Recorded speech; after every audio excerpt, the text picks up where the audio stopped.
Good morning, good afternoon, good evening, good night. I just wanted to hop on because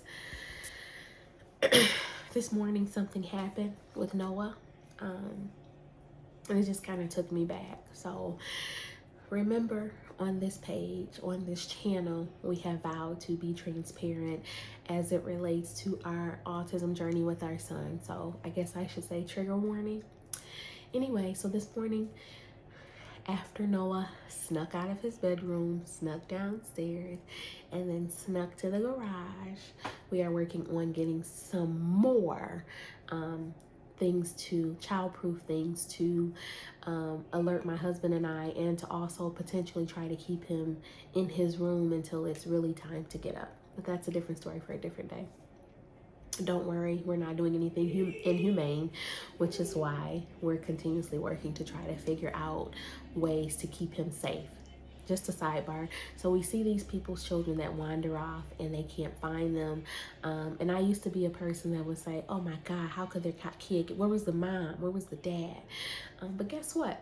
I have had to eat those words because now my son, who is on the spectrum, is showing me that there are various reasons for various things. So don't be so quick to give your judgment.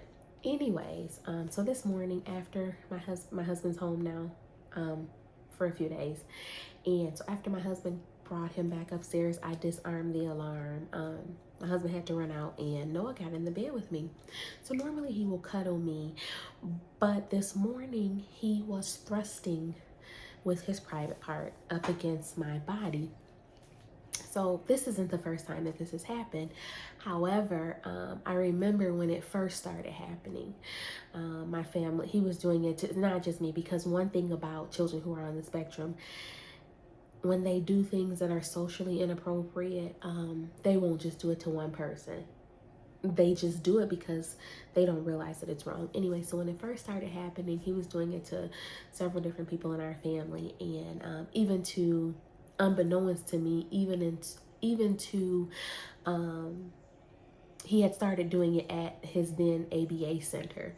So my family was like, oh my God, that baby, what has he been exposed to? What has he seen? Blah, blah, blah, all these different things. And then, has anyone touched him? And I know that, one thing about us, especially Noah, we keep all of our children extremely close. We don't let them go different places. They only get to go with family, and then we don't allow them to spend the night with just not even all of our family. But that's a different story for a different day. So I know Noah especially he's only ever spent the night over my mother or my aunt's house when she was babysitting them.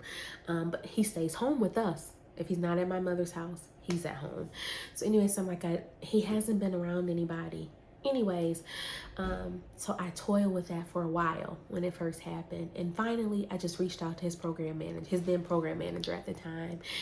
And I told her, I'm like, I don't know, like, what's going on. Has he been showing these behaviors at school? And it was still, I only went with it for like a week or so. And she messaged me back and she's like, don't worry, this is a normal occurrence for children who are on the, she didn't say normal, but she said, I have seen this with other children who are on the spectrum. It's called, they're trying to identify and find themselves. They're realizing that they have these parts, because remember, Noah he is developmentally, he is probably around 3 years old, even though he's 6. So these kiddos, a lot of them discover themselves later in life, discover these parts. So now they're feeling this and they don't know how to truly express themselves.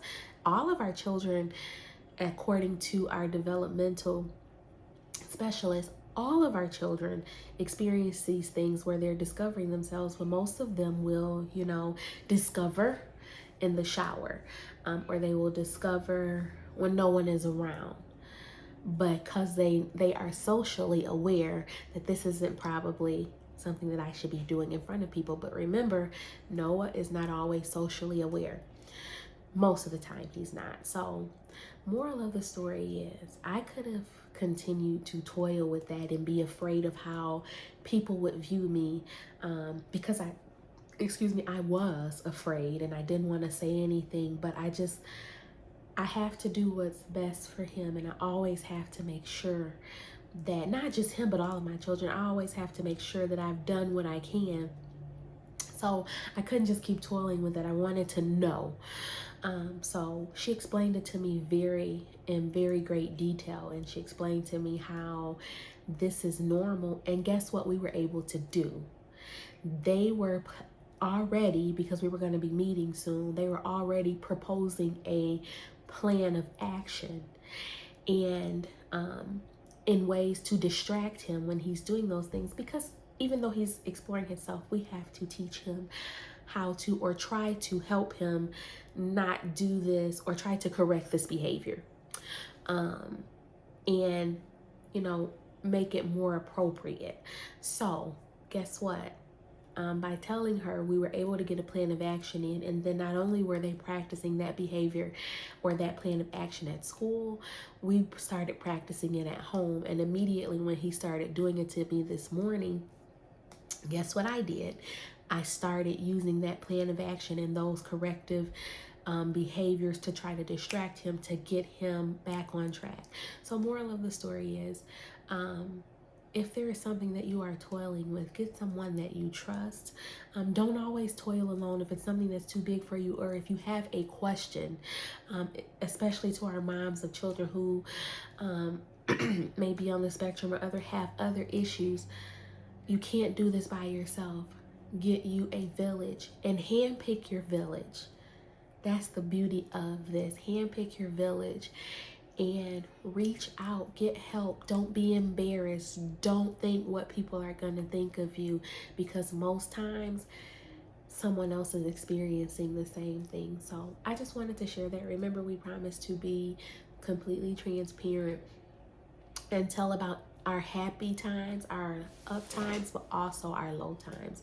So thank you so much. If you haven't, please hit that like button and subscribe to our channel, because we will be bringing all kinds of interesting facts, all kinds of interesting things, and it may be something that you are experiencing. All right, remember, we love you. Remember, God loves you. Talk to you soon.